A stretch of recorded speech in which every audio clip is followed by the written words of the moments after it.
Continuamos en La Ciencia que Somos.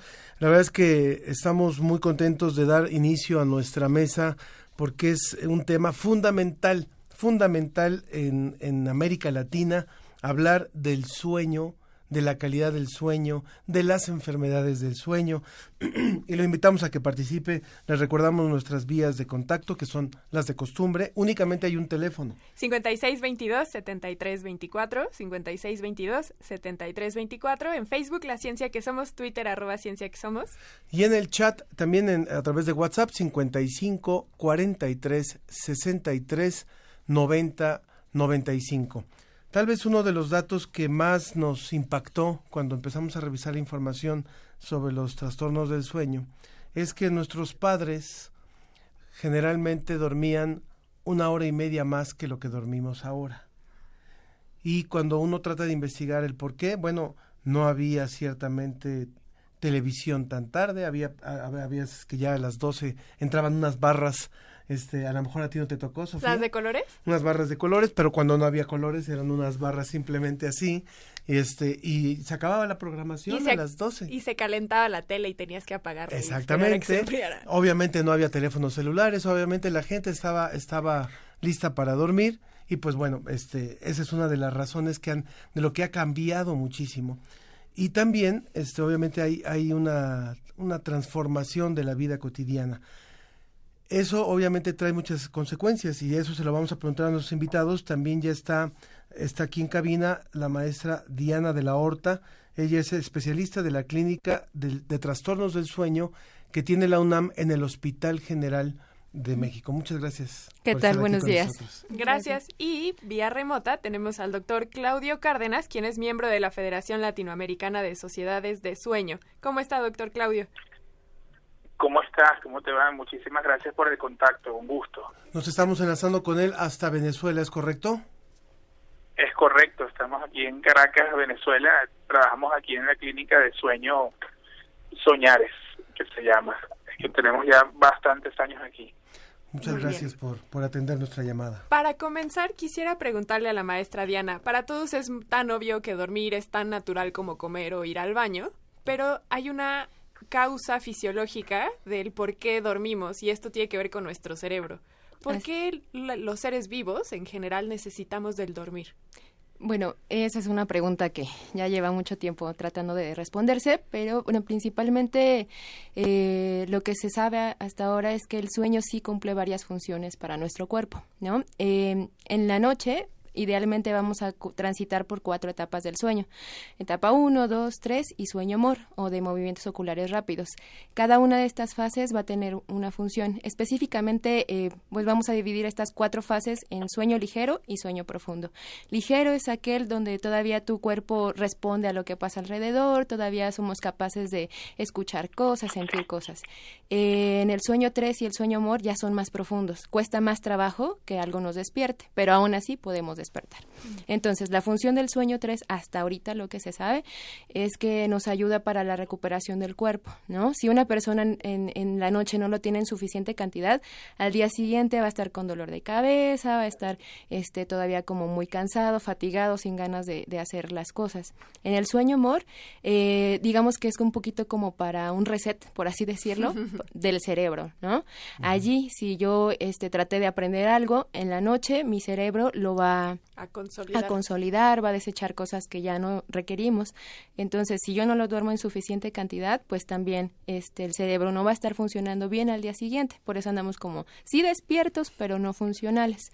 Además, durante el sueño también se liberan ciertas hormonas de crecimiento. Por ejemplo, en los niños es bien importante que ellos duerman las horas de sueño requeridas y de buena calidad, porque si no, no se van a desarrollar, no van a crecer, no van a alcanzar la talla necesaria, por ejemplo, no van a aprender, ¿no? Entonces, hay algo que es fundamental, no se reduce solamente a dormir bien o dormir mal, o sea, no, quiere decir, lo que sabemos es que si uno no duerme bien, o más bien que en torno al sueño hay alrededor de 80 a 100 trastornos, padecimientos que tienen que ver con el sueño, y de eso me gustaría preguntarle al doctor Claudio Cárdenas.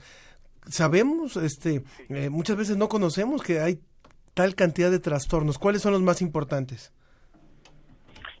Sí, bueno, el conteo de trastornos siempre ha ido aumentando a medida que avanzamos en años, porque se van generalmente proponiendo nuevos desórdenes que después van siendo colocados en la clasificación internacional, ¿no?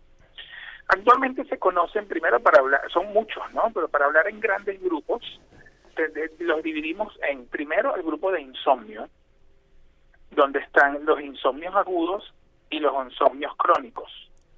Insomnios agudos que duran no más de 3 meses e insomnios crónicos que duran más de 3 meses.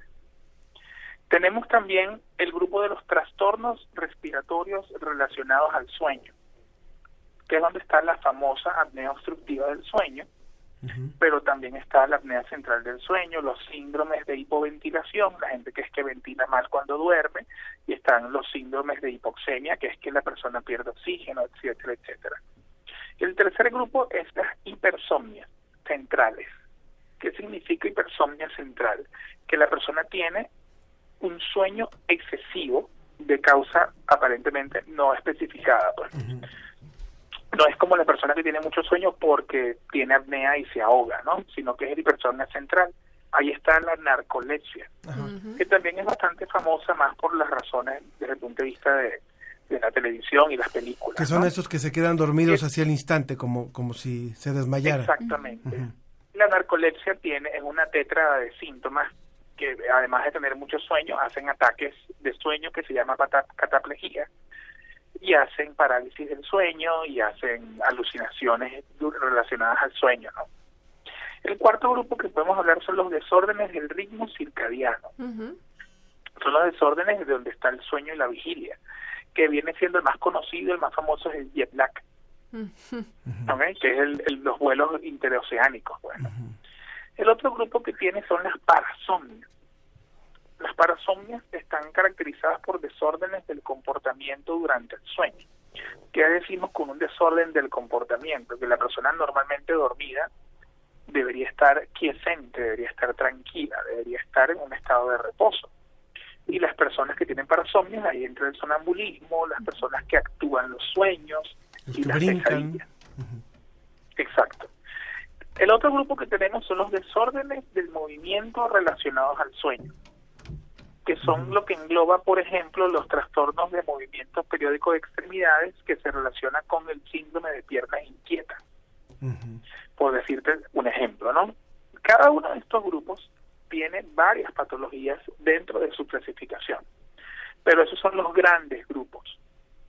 Entonces hay que entender de que la razón por la que el sueño tiene trastornos es porque es parte de la vida normal de los individuos. Y lo que pasa es que normalmente la medicina se ha concentrado durante muchos años en el abordaje del paciente despierto. Entonces, aunque maestros nuestros y antecesores médicos tan lejanos como puede ser Hipócrates o Avicena habían hablado de la importancia de las enfermedades del dormir, verdaderamente los trastornos del sueño estuvieron dormidos durante mucho tiempo, por lo menos en nuestras universidades, ¿no? Hasta ya varias décadas. Pues. Sí. Maestra Diana, el doctor Claudio ya ha contextualizado cuáles son estos trastornos del sueño, pero ¿cuáles son las causas que desencadenan estos trastornos? Y si bien entiendo, lo que él dice es que cualquiera podemos llegar a desarrollar o hemos desarrollado alguno de estos. Entonces, ¿qué es lo que desencadena el que los presentemos? Bueno, entendiéndolo así como lo comentó el doctor, pues por grupos de trastornos.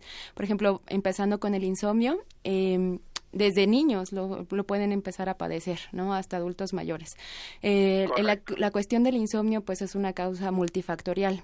Hay un modelo que explica muy bien las causas del insomnio, que nos habla de 3 factores: lo que lo precipita, lo que nos predispone y lo que lo perpetúa. ¿Sale? A ver, vayamos. Vayamos con eso. Los factores que precipitan un insomnio, pues la verdad es que son diversos.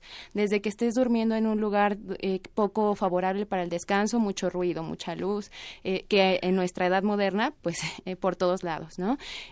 Otro factor precipitante puede ser atravesar por cuestiones emocionales importantes, ¿no? Un duelo, una ruptura, pérdida del trabajo, o sea... O mucho estrés. Mucho estrés, que también la vida moderna lo favorece, ¿no? También otras cuestiones que lo pueden desencadenar son malos hábitos, por ejemplo, irnos a dormir con el celular, ¿no? Prender la tele cuando no podemos dormir. Son factores que empiezan a precipitar. Ahora, ¿qué nos predispone? Nos predispone, desafortunadamente en el caso de las mujeres, es más frecuente en las mujeres que en los hombres, el insomnio, para empezar. Eso tiene que ver más con las hormonas. De alguna manera, pero también tendemos a ser como más hacia la ansiedad. Incluso la ansiedad también es más frecuente en las mujeres que en los hombres, ¿no? Entonces, factores de personalidad como ansiedad o pensamiento rumiante o esta parte de ser muy al nivel emocional, muy no expresarse o no expresar las emociones hace que sea más fácil que se desencadenen ansiedad, depresión, por lo tanto insomnio. Y factores que perpetúan es que desarrollamos estrategias inadecuadas para resolverlo. Uno, el consumo indiscriminado de medicamentos, o sea, sin una vigilancia. O café también, ¿no? Por ejemplo, malos hábitos que vamos desarrollando. La alimentación, el ejercicio, el cuánto tomamos de agua, cuánto eso caminamos. Es importante. Sí, eso es importante. Dentro de todos los hábitos saludables para el sueño, pues viene esta parte. Hay que hacer ejercicio, hay que comer bien, hay que tener dentro de lo que se pueda un buen día y sobre todo un espacio antes de irnos a dormir, de desconectarme de todo y realmente de todo, ¿no? Eso es, por ejemplo, hablando del insomnio, pero para la cuestión respiratoria, ahí hablamos que la obesidad es un factor que se relaciona, por ejemplo, aunque no es exclusivo, pero hay varias causas, la verdad. Creo que lo que estamos hablando es fundamental, porque finalmente pasamos una gran parte de nuestra vida durmiendo. Se habla de una tercera parte de nuestra vida durmiendo, o debería de ser tal vez una tercera parte, pero yo les preguntaría un poquito en función de lo que decíamos al principio de esta charla, cuando comparamos lo que dormían otras generaciones anteriores a nosotros y lo que dormimos ahora, ¿cómo estamos durmiendo en América Latina? Y, por otro lado, ¿cuánto puede afectar a una generación entera que está durmiendo poco? O sea, así es como cuando hablamos de que el clima va subiendo tantos porcentaje de grados cada año y esto va a afectar a las generaciones futuras. Bueno, ¿cuánto le está afectando a la generación actual? Y le va a seguir afectando porque si la tendencia no se para, vamos a seguir durmiendo menos. Entonces, ¿cómo andamos en sueño en América Latina, doctor Claudio? Y cómo podemos y qué podemos pronosticar de lo que puede pasar si no cambiamos estos hábitos. Bueno, fíjate, el fenómeno que tú comentabas al inicio del programa, de que las personas están durmiendo 1 hora y media menos que lo que dormían nuestros padres y nuestros abuelos, creo que mucho más todavía, en América Latina igual se reproduce, ¿no? Estamos hablando de que por lo menos en los estudios que se han realizado en Colombia, hay un estudio interesante en Antioquia y en los estudios que han realizado también en México y la UNAM y todos los núcleos, dice que particularmente las personas primero tienen un gran número de insomnios no tratados. Se conoce que a nivel mundial, de hecho, menos del 5% de las personas que tienen un insomnio verdaderamente acuden primero a la atención médica para su tratamiento. Suelen consultar primero un montón de fuentes, ¿no? Inclusive personal no médico, amistades y demás. Actualmente sí estamos durmiendo mucho menos. Actualmente estamos durmiendo en promedio lo que normalmente se está hablando, que son de 60 a 90 minutos de lo que deberíamos dormir. No solamente eso, sino que también hay una restricción importante del sueño en las edades tempranas. Los adolescentes están durmiendo inclusive hasta mucho menos de 2 horas de lo que deberían dormir. Un adolescente normalmente debería dormir entre 9 y 11 horas y están durmiendo menos de 7 horas. ¿Qué es lo que está ocurriendo con esto? Mira, gran parte, como decía la maestra, es verdad, los trastornos del sueño son multifactoriales y cada grupo de trastornos del sueño tiene factores diversos. Por ejemplo, yo nada más hablo del insomnio, cabe destacar, porque no da tiempo de hablar de todos los mecanismos de cada uno de los desórdenes. Y, por ejemplo, se sabe que la privación crónica del sueño favorece, obviamente, la ansiedad, que la privación de sueño en el adolescente favorece la depresión del adulto, que la privación crónica del sueño favorece la obesidad, favorece la falta de control del azúcar y predispone a la diabetes. Se sabe que las guardias nocturnas mal ajustadas pueden favorecer trastornos respiratorios del sueño. Es decir, vamos a ir comenzando a acumular una serie de estos desórdenes del sueño producto de que el primer elemento que pasó es que hemos ido reduciendo progresivamente la cantidad de horas que dormimos. El solo hecho de privarla nos va a traer problemas a mediano plazo. Y a largo plazo hay modelos que hablan de que gran parte de las enfermedades neurodegenerativas tienen que ver con que estamos también durmiendo menos de lo que deberíamos dormir, porque a nivel cerebral hay un sistema que se está manejando para lo que viene siendo, desde el punto de vista teórico, que aparentemente gran parte de las proteínas anómalas que se acumulan en los espacios entre las neuronas, que favorecen la neurodegeneración de enfermedades como el Alzheimer, tienen parte que ver con el sistema que está afectado por la escasez del dormir. Tenemos muchas... Entonces, sí.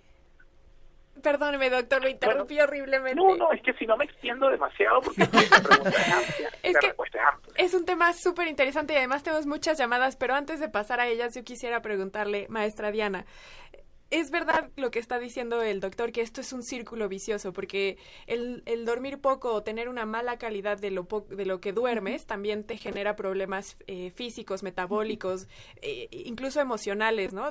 Propicia una ansiedad, un estrés, etcétera. Pero esta misma ansiedad, este mismo estrés, este mismo cansancio hace que tomemos café, que no hagamos suficiente ejercicio porque estamos cansados, etcétera. Y entonces eso propicia a que también nuestra calidad y tiempo de sueño sea menor. Entonces se vuelve un círculo vicioso. Podemos, como dice el doctor, acercarnos con especialistas, con médicos, a clínicas del sueño que nos diagnostiquen qué es lo que está pasando durante nuestro sueño, pero también es verdad que a veces eso también es, o sea, nosotros mismos lo sabemos, ¿no? Yo, por ejemplo, aprieto los dientes cuando duermo y ya fui a hacer algo para al respecto, pero ¿qué podemos hacer para tener una buena calidad de sueño y, por tanto, una buena calidad de vida y prevenir que desarrollemos diabetes? O ¿qué podemos hacer? Claro, mira, la primera cuestión sería darle la verdadera y real importancia que tiene el descanso, el dormir en nuestra vida, ¿no? Eso sería como lo primerito, porque hay varias personas que lo dan por hecho. Entonces yo duermo y ya no sé ni cómo duerma, cuántas horas duerma y demás. Pero la idea de este tipo de foros es justo para darle la importancia al buen descanso, una. Entonces ya teniendo la idea de que sí es necesario e importante descansar, dormir bien, punto número 2, tomar en cuenta cuántas horas de sueño yo requiero. Cada quien pues tiene unas horas de sueño necesarias. Se habla de un promedio en una edad adulta de 7 a 9 horas, ¿no? Entonces, al menos tratar de conciliar todas las noches mis 7 horas, ¿no? Ya si de plano el trabajo, lo que sea, no es posible, mínimo, así ya, pero es demasiado estricto, 6 horas, al menos, ¿no? Diarias, o sea, para tener una buena calidad en el sueño, tendríamos que tener como mínimo, y eso, insisto, es muy estricto, 6 horas. Y bueno, desarrollar lo que nosotros llamamos higiene de sueño, que son hábitos saludables. 1, hacer ejercicio, de preferencia en la mañana, ¿no? También tratar de meternos en la mañana, porque hay mucha gente por la actividad laboral y demás, esta vida moderna que no nos deja. Lo dejamos en la tarde. En la noche, ajá. Cuando hay problemas de insomnio, esto puede seguir favoreciendo la presencia del insomnio. Entonces es mejor pasarlo en la mañana para tratar de activarnos y estar alerta bien durante todo el día. Si yo solo lo puedo hacer... Uno pensaba que al hacer ejercicio iba a dormir mejor. Sí, a veces tienen la idea de, hago ejercicio en la noche, me canso mucho y entonces voy a poder dormir. Sí nos cansamos, pero todavía el cuerpo está muy activo.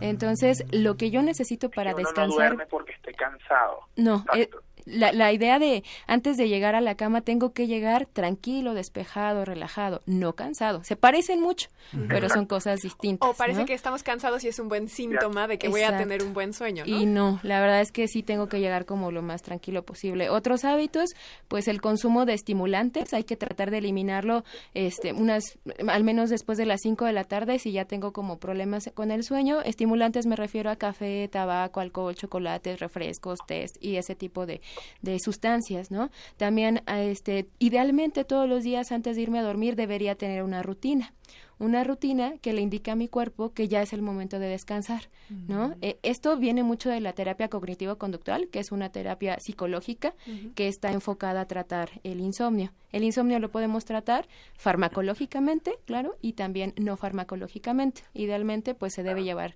las dos cosas para que haya un buen éxito. Nos quedan unos minutitos, nada más vamos a dar respuestas, si les parece, a las preguntas del público. Rosalma García dice, Aquí le llama la maestra pensamiento rumiante. En la menopausia se afecta el ciclo del sueño, ahora solo duermo 5 horas. Sí, el pensamiento rumiante me refiero a cuando la mente divaga sobre un tema específico, pero de ahí se va a otros miles más. Okay. Entonces, y que no para, que aunque hagamos el esfuerzo, no para. A ver, Claudio, por favor, el doctor Claudio dice, ¿a qué se debe cuando se dice se te sube el muerto? Todas las noches me pasa. Científicamente, ¿a qué se debe? Okay. ¿A qué se debe? Bueno, en cada país tiene su expresión para eso, ¿no? ¿Cómo lo dicen ustedes en Venezuela? No, aquí creo que yo sé cuando dicen allá se le sube el muerto en México, aquí le dice como que se montó la bruja, una cosa así. O dicen llegó Maduro. No, perdón, no, continúa. Bueno, pero ¿a qué se debe? Algo parecido. Mira, bueno, fíjate, ese fenómeno, la verdad es que la parálisis del sueño no es necesariamente algo patológico. Es decir, está dentro del grupo de los fenómenos normales del sueño. O sea, a todo el mundo le puede pasar de vez en cuando. ¿Qué pasa? Normalmente uno tiene un bloqueo muscular, neuromuscular cuando está dormido, es decir, uno no se mueve. Uh-huh. ¿Okay? Si no, uno actuara los sueños. El cerebro se desconecta del resto del cuerpo. Exacto, hay una desconexión para que tú no actúes los sueños. Uh-huh. Pero hay personas que a veces se despierta el cerebro, pero ese sistema no se activa y te quedas paralizado. Se llama parálisis del dormir o parálisis del sueño. Entonces, ¿qué pasa? Es una condición muy angustiante a pesar de que dura 60 a 120 minutos, pero la persona se siente atrapada en su propio cuerpo y no se puede mover. Entonces, también se ha relacionado con que hay muchas veces inclusive algunas formas de alucinación en este contexto. Si pasa muy de vez en cuando, hay que revisar la higiene del sueño. Muy bien. Pero si pasa frecuentemente, puede ser que tengas una parasomnia, que es una parálisis del sueño recurrente. Es decir, que ocurre bastante y que te afecta tu calidad de vida, o puede estar en el contexto de una narcolepsia. La narcolepsia tiene 3 síntomas: parálisis de sueño. Okay. Y también tenemos otro comentario en Twitter. El Zarco nos dice que le consta que las desveladas lo ponen a uno muy ansioso. Y Gabri Frank nos pregunta en Twitter, bueno, primero nos dice que excelente programa, y nos pregunta, maestra Diana, ¿por qué algunas personas no recuerdan sus sueños y otros las recuerdan bien? ¿Y por qué hay una diferencia? Bueno, ¿tiene algo que ver con la calidad del sueño? Pues no? Realmente no. En la noche todos vamos a transitar por estas 4 etapas del sueño que les comentaba. Específicamente en la etapa del sueño MOR, movimientos oculares rápidos, es donde vamos a tener la presencia de ensoñaciones, ¿no? Entonces, la verdad es que la mayoría de nosotros no vamos a recordar los sueños, pero si despertamos descansados y bien, quiere decir que transitamos por las 4 etapas, incluso pudimos haber soñado. Realmente ahí no hay como una diferencia entre buena calidad o no, excepto si el contenido de los sueños ya estamos hablando de pesadillas, porque ahí ya nos hablaría de que hay cierto grado de ansiedad, y las pesadillas sí se puede convertir en un problema de sueño, porque a la gente ya le da miedo irse a dormir, porque está fragmentando su sueño y demás. Ahí sería cuando llama la atención. Luis nos dice a través del chat, ¿qué hay de la teoría que establece duerma menos, viva más?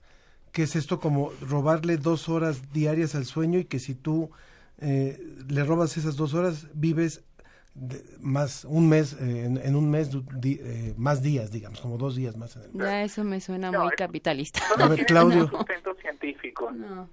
Sí, eso no tiene ningún sustento científico. Está hecho en base a las personas que han generado, digamos, descomposición de su dormir y lo utilizaban como un hábito. Pero la verdad es que no se puede evaluar verdaderamente cuáles fueron las consecuencias de este sueño en estas personas. Te doy un ejemplo. Margaret Thatcher dormía de 2 a 3 horas todos los días. Margaret Thatcher falleció con una demencia de cuerpos de Levy.